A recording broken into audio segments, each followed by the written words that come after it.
confidence is not this all-encompassing attribute that pervades every aspect of your life. Confidence is really situation-specific. You can be ridiculously confident about your ability to whip up a fabulous spaghetti sauce, but absolutely unconfident about your ability to hit the ball straight off the golf tee. From the offices of the Weill Cornell Medicine Brain and Spine Center in New York City, this is Your Brain with Dr. Phil Steig.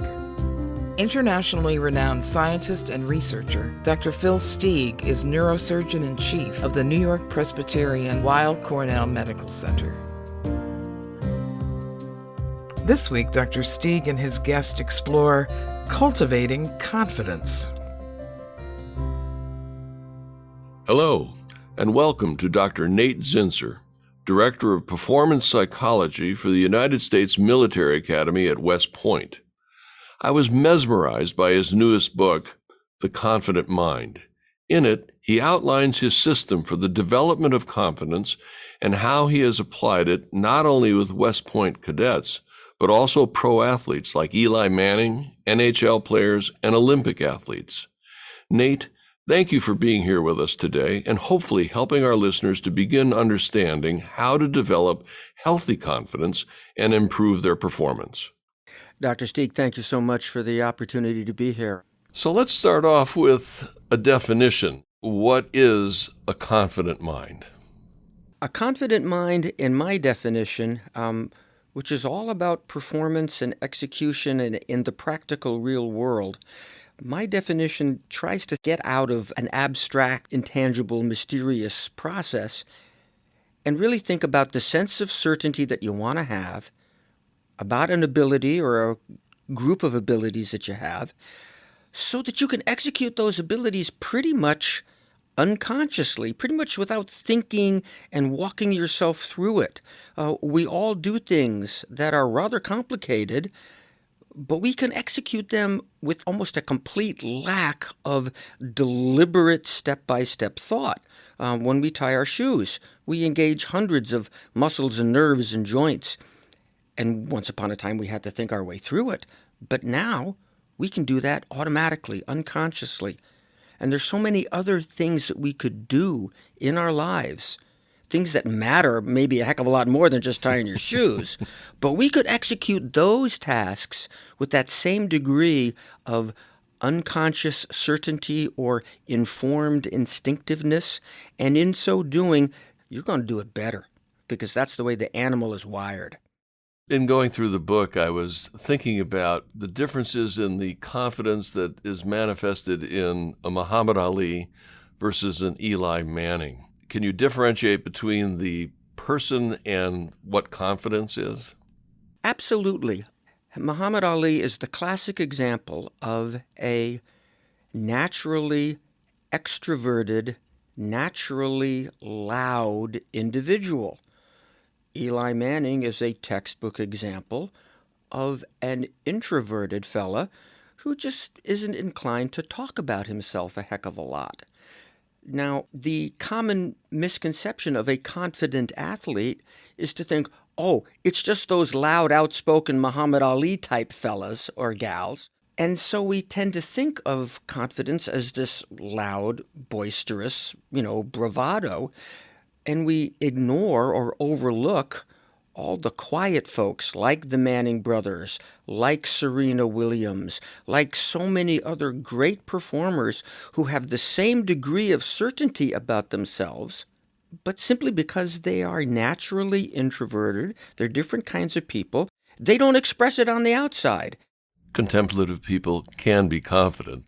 You also emphasize that people with confidence have the ability to retain successful experiences and release the less successful experiences. And I think of the three-point shooter, the one that says, give me the ball, I'm going to put it in. They've only shot 50%, but that shot's going to go in. They have that kind of confidence. Can you talk about that? That sense of certainty is really the result of all the memories that you tend to hang on to. I find myself having to give people permission, so to speak, to retain the memories, to feel good about the moments where they have indeed come through. and kind of de-emphasize emotionally, almost to the point of ignoring a little bit the number of times when it hasn't worked out for them. Having that kind of selective memory where you are really looking for the things that are constructive is a very valuable skill. Talk a little bit about the misconceptions of what confidence is. You spent a whole chapter reviewing that, and I think that it's important for people to understand those characteristics. Certainly. Well, we touched on one in that confidence and outspoken arrogance are not the same thing. Yeah. And unfortunately, they get commingled and confused. Another important characteristic is that confidence is not this all-encompassing attribute that pervades every aspect of your life. No. Confidence is really situation-specific. You can be ridiculously confident about your ability to whip up a fabulous spaghetti sauce, but absolutely unconfident about your ability to hit the ball straight off the golf tee. And even within, say, someone's golf game, you can be ridiculously confident about your ability to accurately read the way a green breaks, but not very confident in your ability to get the ball out of a sand trap. Okay? It's so situation specific. The good news is that you can develop confidence in each and every one of those specific areas if you so choose. So let's decide what we need to be certain about, and let's build that up. Another important misconception is that once you achieve a certain level of certainty about an ability or a group of abilities, it's going to stay with you forever and you'll always have it. Boy, I wish that were the case. No. Confidence is a function of how you think. You can build up a sense of certainty by disciplining yourself to retain and benefit from certain memories, from telling yourself particular stories about yourself, and by deliberately cultivating, producing certain still photos and certain video clips through that wonderful production studio that is your imagination. These are methods that you can systematize so that you become more certain. But also is the fact that confidence isn't fixed, or it's not an inherited trait. We all have the potential to become confident. Yes, indeed. That is another huge misconception that so-and-so, Muhammad Ali or Eli Manning or Serena Williams, wow, that person is just confident. And the mistaken impression is that they've always been that way. They learned it. I think one of the favorite quotes you had in the book is that confidence has little to do with what happens to you and a lot to do with how you think about what happens. Absolutely. We can have a great deal of success in our lives, but if we almost ignore some of that success, well, then it doesn't contribute to our ongoing certainty. Conversely, you can be relatively unsuccessful, but if your filter's really good and you allow yourself to retain and feel good about those relatively few instances where you are successful, where there is a possibility of future success, then your certainty can be rather high. So it's not what goes on, it's how you think about what goes on.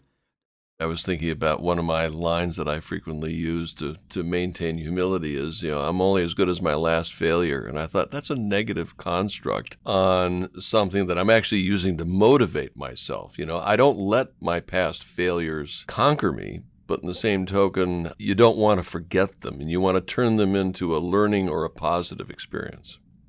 Right. And once you have learned what there is to learn as a result of a failure or a setback or a mistake, then it's fine to forget it. Some of your listeners may be entertained by the wonderful TV series Ted Lasso, about an American football coach who was mistakenly brought in to coach a British First Division soccer team. And there's a wonderful scene where he instructs one of his players to have the memory of a goldfish. You know what the happiest animal on earth is? It's a goldfish. You know why? No. It's got a 10-second memory. Be a goldfish, Sam. And it's a great scene. It's very entertaining, but it misses the point that, hey, player, let's take a quick look at what happened out there that contributed to that mistake. What do you need to do different next time? Okay, it's this coach, it's that coach. Okay, yeah, you got that now. Now have a 10-second memory. Now you can forget that thing because you've learned what there is to be learned from that moment. You spent a considerable time talking about the mind-body connection. Could you explain that to us? The mind-body connection is a term that I think has gotten a little more traction in the last couple of decades, particularly because our technology today allows us to actually see changes that are taking place on a physical level in our bodies when we change the way we think. And the idea is that your thoughts, whether they be memories of the past, things that you tell yourself in the present, or again, visions of the future, all those thoughts, wow, really influence our emotional state. Those neurons that are firing in our auditory or visual cortex, they're connecting to some of the emotional centers of the brain. And from those sections of the brain, there are connections that are going out to our various organs and systems. So our muscle tension, our heart rate, our hormone production are all being influenced by the emotional state that we create with our conscious, deliberate thoughts. Now, that's a very liberating concept if you take it a certain way. It means I can influence my body by changing the way I think. And we're doing that every day, all day, whether we realize it or not. It reminded me of when I have a difficult situation in the operating room. I'll find myself, I initially start with regulating my breathing, relaxing my shoulders, and then I start to just hum a little nonsense tune to myself, and it just sort of, all of a sudden, everything starts to feel kind of feng shui, and then I get on with the task. Absolutely. You are aware that there's a connection between your cognitions and your emotions and the tension in your body. And for a surgeon, that's pretty darn important. I hope so. So when you're coaching your mentees, how do you get them to become friends with their imperfections? What do you say to them? What do you make them do? I make them look really honestly and carefully at their idols or their role models for performance. Watch the best golfers. Watch the great Tom Brady throughout an entire game. What are you going to see? Well, he threw 35 passes and 3 of them were in the dirt. He wasn't perfect either. I really have to work hard to get people to accept the fact that we are all imperfect human beings. These mistakes are going to happen, and it's how we respond to them that really, really matters. There's no single answer to the question, Dr. Stieg. There's just this exploration of, have you ever been perfect? Have you ever seen anyone be perfect? Can we strive to be perfect, moment by moment, drill by drill, game by game, class by class, meeting by meeting? Can we strive for it? And yet, when it doesn't occur, can we not demand it and not despair over the fact that we weren't perfect? Let's strive, let's go for it, but let's not hold ourselves to a ridiculously impossible to achieve standard. In this edition of This Is Your Brain, the guided tour, we take a closer look at Ted Lasso, that improbable coach of the fictional Richmond Associated Football Club. Ted didn't know much about soccer when he took over the team, but he knew a thing or two about performance, motivation, and confidence. Like Dr. Zinsser, Ted believes that imperfect human beings can strive for perfection, no matter their culture or their sport. So I've been hearing this phrase y'all got over here that I ain't too crazy about. It's the hope that kills you. I disagree. I think it's the lack of hope that comes and gets you. Now, where I'm from, we got a saying too. Do you believe in miracles?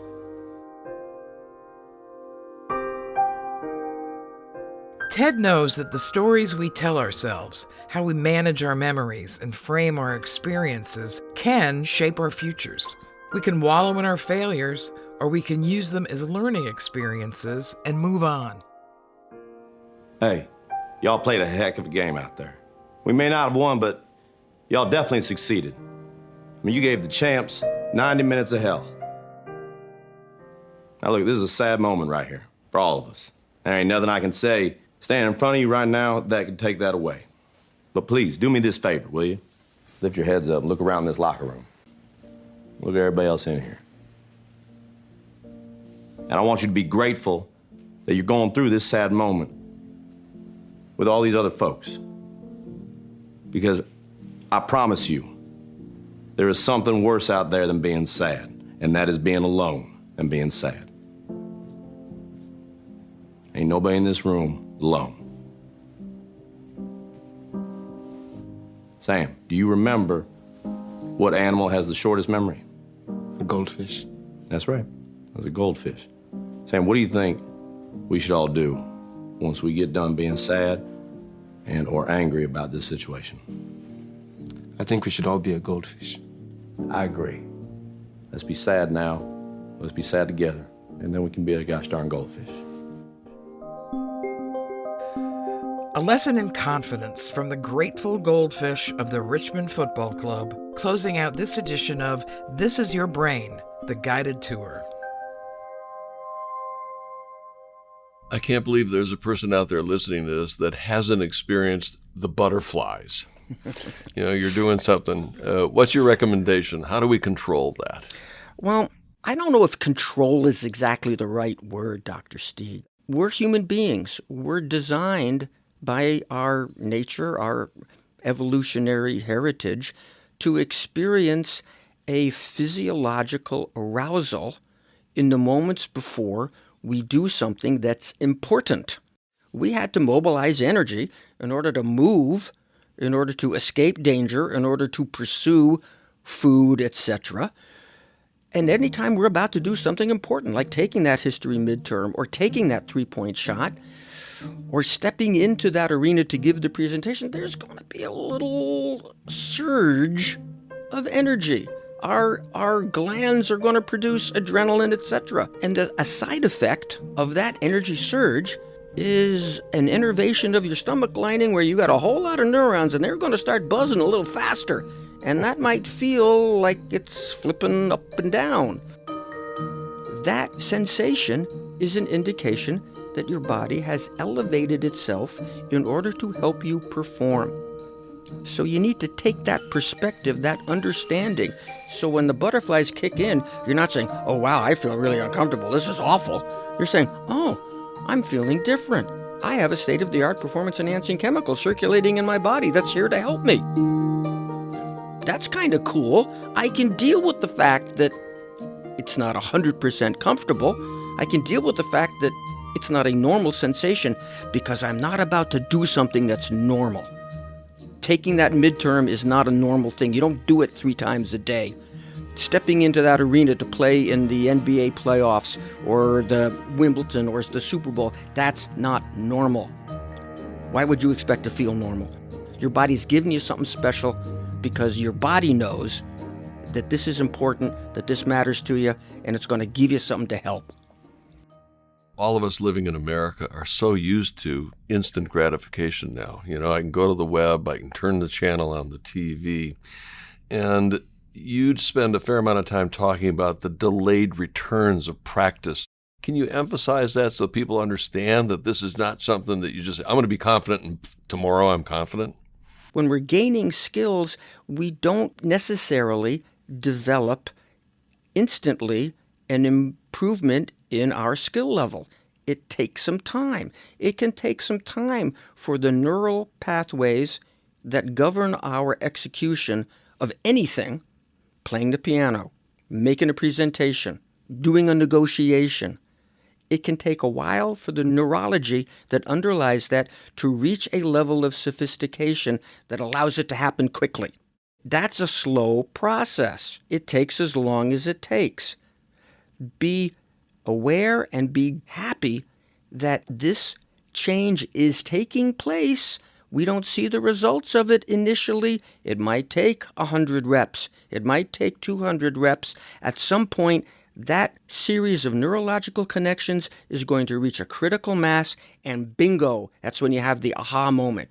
Oh, yeah, now my forehand is hitting better. Now my footwork is better. Now I finally understand all the subtleties of the Napoleonic Wars, because it took me 3 or 4 hours of dedicated study, 30 minutes a day over a period of 2 weeks. I finally get it, and I can write a great essay on it.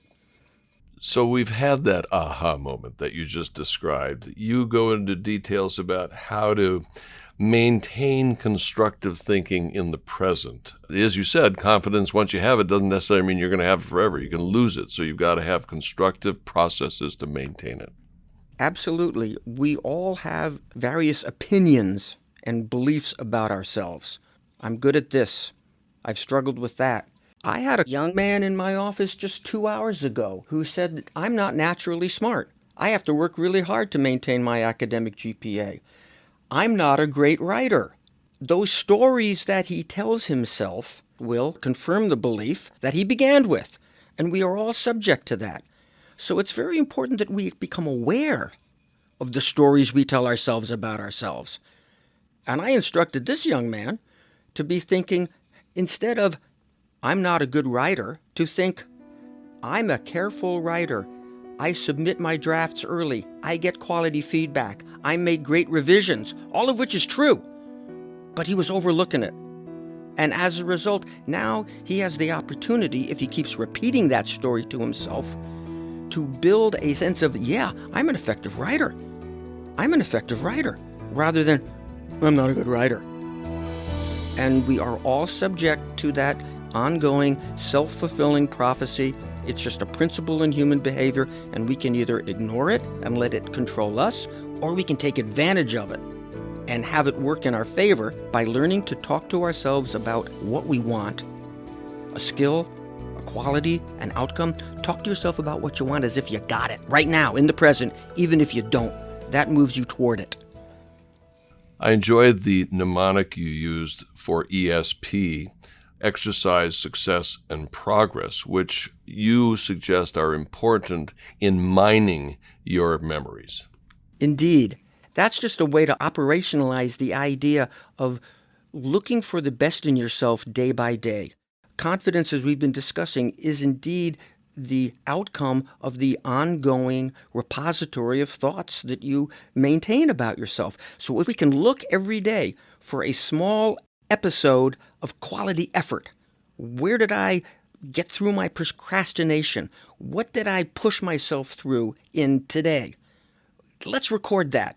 That is a valuable memory. That's a little deposit into your mental bank account. I do the same with success. What did I get right today? It doesn't have to be a big thing. What did I get right today? Oh, yeah, I made a little improvement in my seated position when I was shooting the small bore rifle. That's another little deposit. And then P for progress. What does it seem like I'm actually getting better at? Over the course of yesterday, the day before, the previous days, do I have a sense that I'm getting better at something? Am I looking for that progress? So acknowledging those small episodes of effort and success and progress, those are ways of just systematically building up the confidence bank account that leads to that sense of certainty that you want to have when it's time to step into the arena. And that raises the next question a little bit about, we all will fail. I mean, we are human. How do we protect our confidence, or is it their confidence or something else?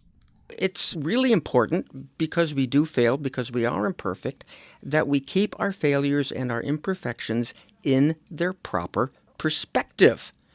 And there's a way that this can be done, and the model that I offer is consider your imperfections in 3 ways.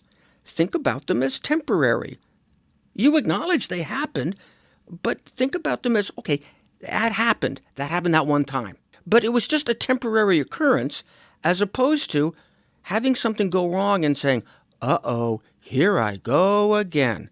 And at that point, you almost expect it to happen again. You even create the likelihood that it will happen again, but you don't have to do that. You can discipline yourself to react to a mistake saying, okay, it happened. It just happened that one time. That's one way to do it. Another way to do it is to look at that same mistake and say, yeah, it happened, but it just happened in that one setting, in that one place. And because it happened in that one place, I can leave it there, and I can expect success in all the other settings and all the other situations and all the other places, Yeah. I'm leaving the mistake in the place where it occurred. I'm not taking it with me. And the third defense, if you will, is to treat all those mistakes as not representative of you as a player, as a performer, as a human being. Yeah, it happened. Okay, but it doesn't tell the whole story about you. So refuse to buy into, oh, I made a mistake. maybe I'm not good enough. You can't go to that conclusion. You have to keep that mistake in its proper temporary and limited perspective. Kind of reminds me of, I was working the sidelines of the Super Bowl between the Broncos and the Seahawks. The first snap to Peyton Manning went over his head. Into the end zone, right? And the game just went downhill from there. What do you do? What are the steps to regain your confidence after an event like that? Yeah. In a moment that is as big as that, hey, we're talking Super Bowl here, big mistake, ouch. All right. That is when you really have to tighten down your mind. Okay, it happened. It just happened there. Let's remember how we got here, and let's just do the things that we've been doing all season long that have enabled our appearance in the Super Bowl. I remember the Seahawks were in the NFC Championship game, and at the end of the first half, the Seahawks were down like 35-3. That was against the Packers, and I never forget that game because I'm a Packer fan. Okay. All right. And in the locker room, I've had the privilege of talking to Coach Pete Carroll about this. In the locker room, the message to his players was, fellas, we're going to get back one touchdown at a time. We're not going to get it all back at once. Let's just play our game. Let's chip away at it. We got 30 minutes of football. Let's pursue each possession patiently. We're going to get there.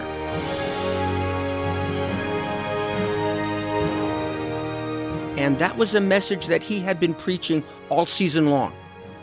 We just play one play at a time. We execute the best we can. We're not looking too far into the future, so let's continue to do that. And the Seahawks had a rather remarkable comeback in that second half. What's the neuroscience behind all of this? You've done a lot of reading and writing. Can you summarize it and make it easy for us? Not being a fully trained neurosurgeon, I have looked at this from the position of a physical educator and coach, and it's quite clear that in states of high performance, the overwhelming evidence is that there is an economy of brain activity when we are performing at our best. The brain processes that are essential to perform a task, whether it's a takedown in wrestling, a cross-court forehand, or the proper answer to a question. The neural centers that are important to perform that task are indeed engaged, but all the other ones that are unnecessary momentarily step out.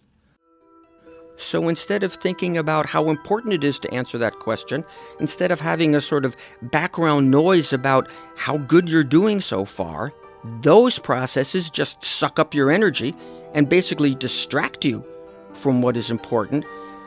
The neuroscience says, let's just engage the parts of our brain, the parts of our spinal cord, the parts of our peripheral nervous system that are necessary, and let's allow the other ones to drop out, because all that's going to do is create interference. It's going to interfere with our perception of the relevant stimuli. It's going to interfere with the recall from our storehouse of experiences, the proper response, and it's going to interfere with the delivery of the neural commands to our eyes, mouth, nose, feet, whatever, to produce the proper response. That's my quick summary of a whole lot of neuroscience, Doc. That's perfect. Dr. Nate Zinsser, thank you so much for enlightening us in the psychology of confidence. I'm sure that people who read your book, The Confident Mind, will find this applicable in all walks of life. Thanks so much for being with us. Dr. Stieg, thank you so much, and my best wishes for health and success to all your listeners. This is Your Brain with Dr. Phil Stieg is produced for the Weill Cornell Brain and Spine Center by the Really Interesting Picture Company. The episode producers are Geraldine Abinader and Hildy Rubin. The series is directed and edited by Tom Beltry, with music by Lenny Williams of Load Bearing Music. The announcer is Allison Power. Please contact us at drphilstieg.com or follow us on Facebook at This Is Your Brain.